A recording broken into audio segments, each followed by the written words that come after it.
Hello class, my name is Kelly. I just assigned my term project on the Kawahiva people. I've put together a PowerPoint of my information. I hope you enjoy. This is my presentation for Indigenous Studies 201 on the Kawahiva people. I want to give a general overview of the learning objectives I hope to achieve in this presentation. I'll be providing a brief background on the Kawahiva people and deforestation, specifically addressing the Amazon rainforest, so you can better understand the importance they have. I'll be covering threats that the Kawahiva people face, the global movement that has started over the battle of saving the environment, and more importantly, talking about saving the indigenous tribes that live within the Amazon rainforest. Finally, I'll be talking about what can be done to save the Kawahiva people from genocide. First off, I want to provide a brief summary of what is known about the Kawahiva people. The Kawahiva people are a small group of uncontacted Indians living in Brazil's Amazon rainforest. This means that they are completely isolated from the outside world and other cultures. The Kawahiva people are nomadic hunter-gatherers, meaning that they are continuously moving for resources. They hunt birds, wild pigs, monkeys, and fish in local water streams. It is also known that they gather nuts, fruits, and berries. They hunt with bows and arrows, use nets to catch fish, and build ladders to get to honey in the high trees. Their territory is located in Mato Grosso state in Brazil and is also known as Rio Pardo, close to the town called Clanaza. Overall, there is very little known about the Kawahiva people. This is because the Kawahiva people have no peaceful contact with outsiders. I would like to pause here on the Kawahiva people to talk about deforestation and the Amazon rainforest. I will later link the two for a better understanding. So what is deforestation? Deforestation is the clearing of Earth's forests. The number one driver of deforestation is agriculture. Today it is said that already 50% of the Amazon rainforest has been torn down. So why does deforestation matter? It matters for many reasons. First, forestry and agriculture make up for 24% of the global greenhouse gas emissions. But how can this be possible if we know that trees are good for the environment? Here's how it works. Trees pull in greenhouse gases from the air, and when they're torn down, they release the gases they have taken in. The more trees we cut down, the more greenhouse gases are left in the air, and the more greenhouse gas is being released back into the air. With more carbon in the air, this speeds up the process of global warming.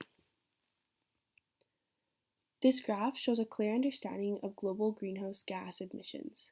As you can see, this graph is split into 6 different categories, and as shown, forestry and agriculture account for 24%. Just wanted to provide some pictures for you guys. In the town that the Kawahiva people live near, called Clanaza, around 90% of their income is from deforestation by illegal logging.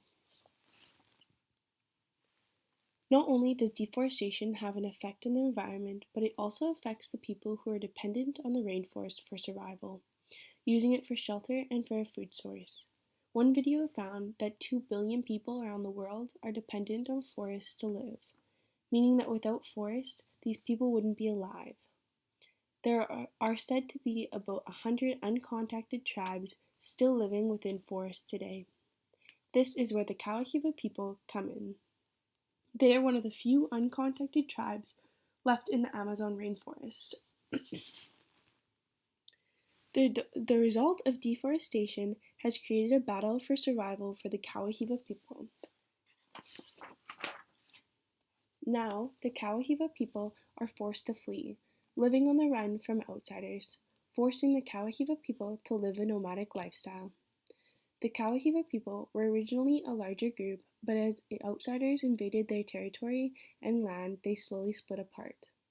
One website suggests that it is very likely that many Kawahiva people were murdered over their land as well as their resources, also including that many may have died from diseases which they would have contracted through contact with outsiders.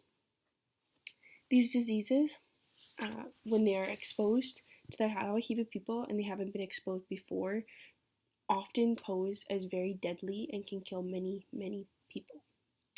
In 2011, a field worker filmed the Kawahiva people, and in the footage, the women and children appeared to be healthy. This was the confirmation that the Kawahiva people still existed. It is thought out to be that the Kawahiva people were once known to settle, farming corn and manioc, which is a root from a tropical tree. I would also like to address the violence the Kawahiva people have had to face. In 2005, Brazil's public prosecutor launched its very first investigation into the genocide of the Kawahiva people. 29 people were suspected of having some involvement in the killing of the Kawahiva people. Of those suspected, one was a senior policeman and another was a former state governor. Unfortunately, the case lacked enough evidence to convict the suspects, and those who had been detained were released. The FUNAI, which stands for the National Indian Foundation, are responsible for protecting and mapping out the lands that are traditionally used and inhabited by communities. Unfortunately, the FUNAI in 2005 were unable to protect the area because of threats that ranchers and lodging companies made against them. Some lodging companies flew planes low to the ground through Kawahiva people's territories, purposely opening trails, roads, and clearings, trying to scare the Kawahiva people out of their land as a result of the threats. I would like to cover the threats the Kawahiva people face on the next slide, broken down for a better understanding.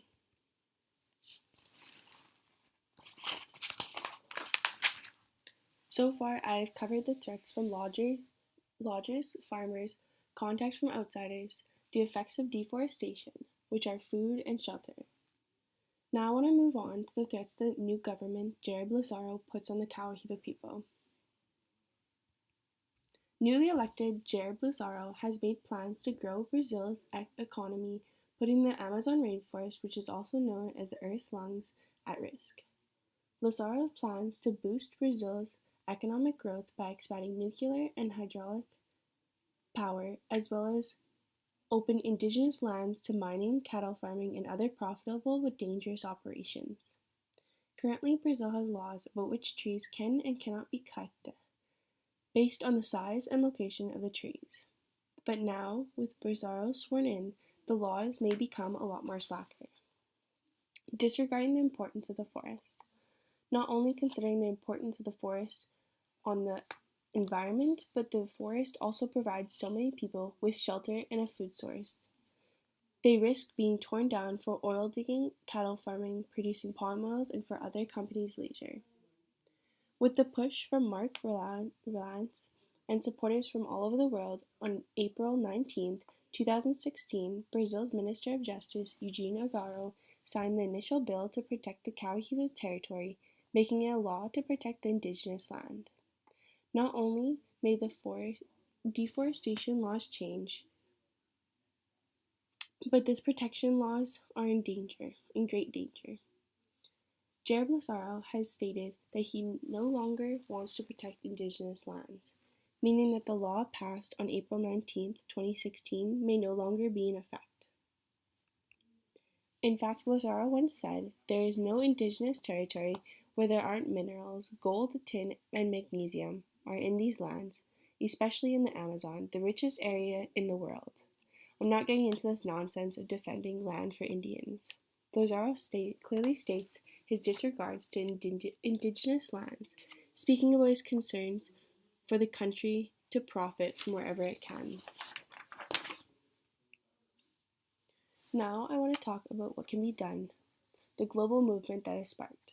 Currently, Kawahiva people are at risk of genocide. Mark Rylance and over 100 countries around the world helped push the bill on April 19, 2016 that made it a law to protect the indigenous lands. Without this protected land, the Kawahiva people will go extinct. The Kawahiva people are still threatened by illegal invasions and deforestation of their land. There are said to be only a few dozen Kawahiva people left today. The video film taken in 2011 proves the existence of the Kawahiva people making them impossible to be denied. The global movement spreads the message about the importance of the uncontacted indigenous tribes left in the Amazon rainforest. How can we help save the Kawahiva people? First, people have to have knowledge on the issue, whether you care about the environment or about the people that are at complete risk of genocide. Spreading the message about the uncontacted tribes will help save them. The head of the FUNAI team is still pushing to protect the Kawahiva people, but with Jair Bolsonaro's plans to expand economic growth, the laws in place now may be thrown away. By taking action, we prevent what has happened to our Indigenous peoples in Canada. Proving the high risk that the Kawahiva people are at, I included one final quote by Jair Bolsonaro. It's a shame that Brazilian chivalry wasn't as effective as the Americans who exterminated the Indians. Finally, I want to draw a conclusion on the evidence provided in this presentation. The Kawahiva people are at serious risk of genocide. They have already had to change their settlers' lifestyle to a nomadic lifestyle because of the threats they face. Their land and other uncontacted indigenous land continues to be destroyed today. Deforestation is one of the main threats the Kawahiva people face. Deforestation impacts everyone, not just the uncontacted tribes. Jair Bolsonaro does not want indigenous people to have land rights. He wants to grow the economy by stripping the land of all its resources. And the most important point, Jair Bolsonaro wants to colonize the Kawahiva people just like the Americans did to their indigenous peoples.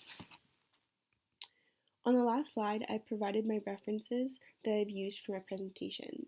I hope you enjoyed my presentation as much as I enjoyed doing it. Thank you for your time and thank you for listening.